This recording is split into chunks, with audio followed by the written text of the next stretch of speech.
Hello, documentary judges. Thank you for volunteering to judge documentaries virtually for a Washington History Day contest. This video is an introduction to the online judge portal where you will complete your virtual judging. Step 1. Access the online judge portal. To access the online judge portal, first visit the registration page of the contest for which you are serving as a judge. I'm demonstrating here on the state contest registration page. In the upper right corner, use your judge username and password to log into your judge account. This will bring you to the judge main page. Click the judging tab at the top and select Judge Portal. You are now in the online judge portal. Step 2. Connect with your judging team.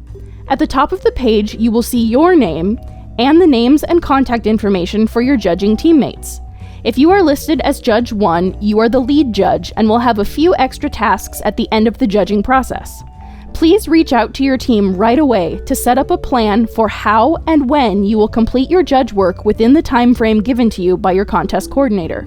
Step 3. Review your judging assignment. If you are judging multiple categories, you will have a tab here for each category that you're judging. The projects you are to judge within each category are listed here. For this demonstration, we have just one documentary entry. Step 4. View your entry. Documentary students will have submitted both a link to view their film and a PDF of their written materials. To view the submitted materials for an entry, click the View and Evaluate button for that entry. It is important that you view the entry by following this button and not just looking for the materials here in the judge portal, because the judge portal does not always show all the materials that students have submitted. For example, this sample student did submit both a documentary link and written materials, but only the documentary link is showing here in the judge portal. So click the View and Evaluate button, which will open in a new tab, allowing you to click back and forth between the judge portal as needed. At the top of the page, you will see all materials submitted for this entry, both the written materials and the documentary link. It's a good idea to view the written materials first. Clicking here will open the written materials PDF in a new tab, so you can click back to the evaluation form as needed. Each documentary's written materials will contain a title page, a process paper, and an annotated bibliography. Clicking back over to the Evaluation Form tab, we can also click the link to view the documentary, which again opens in a new tab.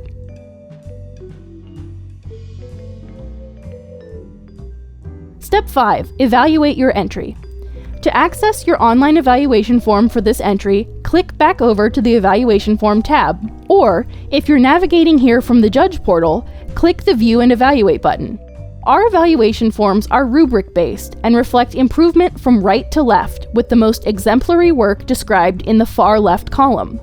When writing comments to students, we encourage you to use your rubric selections to help students understand what they already did well and how they could reach mastery in a given criterion. The weighting of the judging criteria remains at 80% historical quality and 20% clarity of presentation. Rules compliance is addressed here. If you click No to indicate that a rule has not been followed, a text box will appear for you to explain the rules violation. Students will see any text that you type here when they receive their evaluation forms. Finally, there is a box for comments, both strengths and areas for improvement. This text box will require you to type at least 500 characters. That's 500 characters, not 500 words.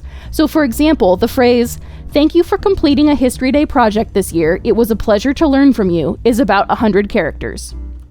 And we do indeed hope that you will take the opportunity to thank each student whose work you evaluate for seeing this project through and entering the competition. Contests are an opportunity for students to see that their academic efforts can have real-world value, that you, a member of the public, enjoyed learning from them. This is a realization we want each History Day competitor to have, and the comment section is where you share this message. There's also a box with a red background where you can keep any notes for yourself. For example, something that you want to remember to bring up at your team meeting. Students will not see any text typed into this red box. This notes feature is completely optional and there is no character minimum if you use it. Step 6. Save and share. At the bottom of the evaluation form are two buttons. To simply save your evaluation form while it is still in progress, click the Save button. When your evaluation form is complete and you're ready to share it with your teammates for discussion, click Save and Share with Team. You can still make edits to your evaluation forms after sharing with your team. Step 7. Track progress. Clicking back over to the tab for the online judge portal, you can view your progress on each entry and that of your judging team at the right. These indicators will say "Not started" if no progress has been saved, "In progress" once some progress has been saved, and "Finished" once all required parts of the evaluation are complete and the judge has clicked Save and Share with Team. Step 8. Team meeting and evaluation revisions. You may use the group conference feature within the online judge portal or any meeting method you prefer to meet with your team. Be sure to discuss each project and come to a consensus on your evaluations. Your team will also need to work together to numerically rank each entry to determine who moves on in the competition. During and after your team meeting, please feel free to revise your evaluation forms to ensure that they reflect your team's consensus. Your evaluation forms are likely to vary somewhat from those of your teammates, but a set of evaluations that varies too widely from judge to judge does not present a consistent message to the students who are relying on your feedback. Step 9. Lead judge final tasks. Once all indicators show finished, Judge 1, the lead judge, completes a few final tasks. Click the Submit Ranking button to submit the numerical rankings agreed upon by the judging team. If you have any entries that were a no-show, please rank them as 100. Do not rank any entries as 0. Finally, when all evaluation forms are marked as finished and rankings have been submitted, an additional button will appear here that allows the lead judge to submit all the judging team's work to the contest coordinators. At this time, you will not be able to make any further edits to your evaluation forms. Please be sure to complete all of these tasks by the deadline given to you by your contest coordinator. Thank you again for volunteering in support of the Washington History Day program and helping us to celebrate the work of these student historians. If you have any questions about online judging, please contact your contest coordinator.